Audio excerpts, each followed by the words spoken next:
Hi everyone, it's Brittany and Katie here with the Q Team in Rochester, New York, and today we have a guest speaker with us, Melissa Powers from GRP. Hi. She's a great loan officer. We're talking about the 3+3+3 grant that a lot of people have heard of, but they might not know all of the details around. So the 3+3+3 is a total of $9,000, and we're here to talk about what it entails, and let's start with who qualifies. Excellent question. So to begin with, the eligibility really is just that you're a full-time employee at U of R or RIT. So as long as you're full-time, you should be eligible. And that includes Strong as well? Yes, Strong Okay. Hospital, so any employee of the hospital too, and you just want to verify your eligibility first with your HR department to make sure. Awesome.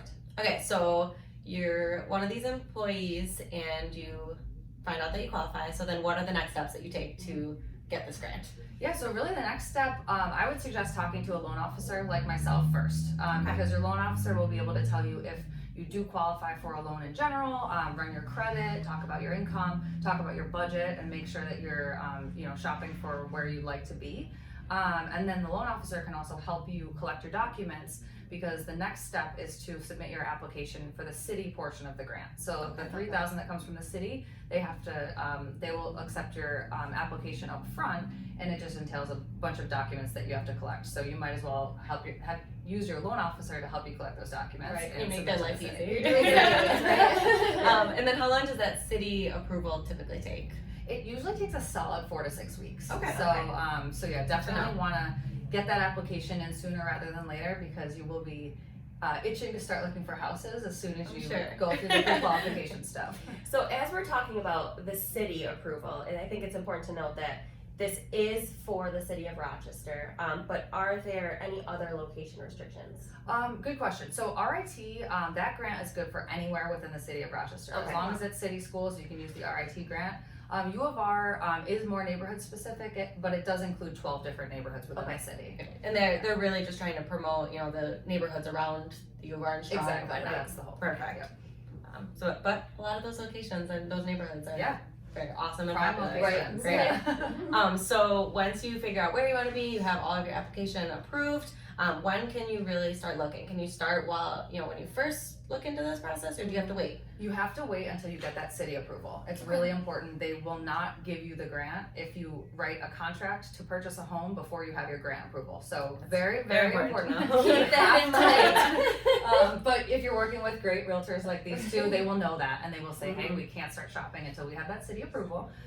So once you have that approval and you're ready to go shopping, you just have to make sure you have at least $2,000 to $3,000 in a bank account, so that you're prepared for some of the upfront costs that buying a home entails. Okay, now I know with some of the other programs out there, some money can be gifted. Can that $3,000 be gifted?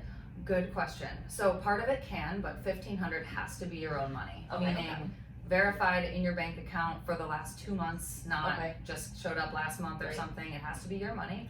But just $1,500 of it has to be your own money. The rest can be a gift. What is that $1,500? Why do you need that up front? What are some of those costs? So in the first couple days, when you write an offer on a home, you're going to be asked to write a deposit check of usually $1,000 to $1,500. You're going to pay for a home inspection, probably not required, but highly recommended. $300 to $500 for that, and then once you start your mortgage application, you're going to spend $400 on an appraisal. Okay. That's great.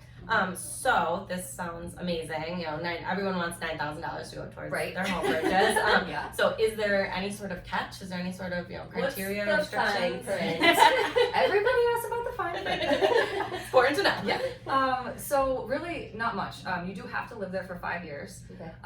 If you sell the home before the 5-year requirement is up, you will just owe a small portion of the grant back. So a prorated portion versus, That's fair. It's absolutely completely fair. And the only other thing is you have to do a Homebuyer Education course. It's online. It's very easy, very informative. I would highly recommend, any buyer take this. It's very useful. Everybody should do it. Yeah, but that's really it. And then after you close, there's one post-purchase education requirement you have to satisfy. But that's pretty eeasy. I'd do that for $9,000. I would also for $9,000. I have another question. So let's say we have somebody that's thinking about it.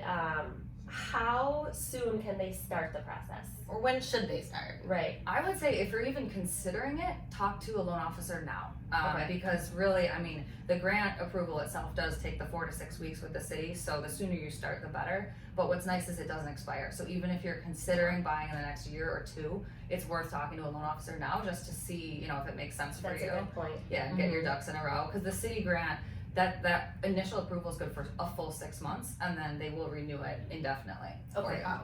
And then, so if you apply for this, you get approved, and then what if you decide that you want to buy outside of the city? Is there any negative? No, there's no, I mean, you forego the opportunity for the grant money, but there's no downside. I mean, I So you recommend. should apply regardless if Yeah, it's even yeah. a consideration. Oh, exactly. If you would consider buying in the city and you work for U of R RIT, I would say apply for the grant. There's no downside.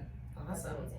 So basically, you know, what we've concluded here is, you know, this is an awesome opportunity for those people that are employed by these awesome organizations here in Rochester. Yeah. So yeah.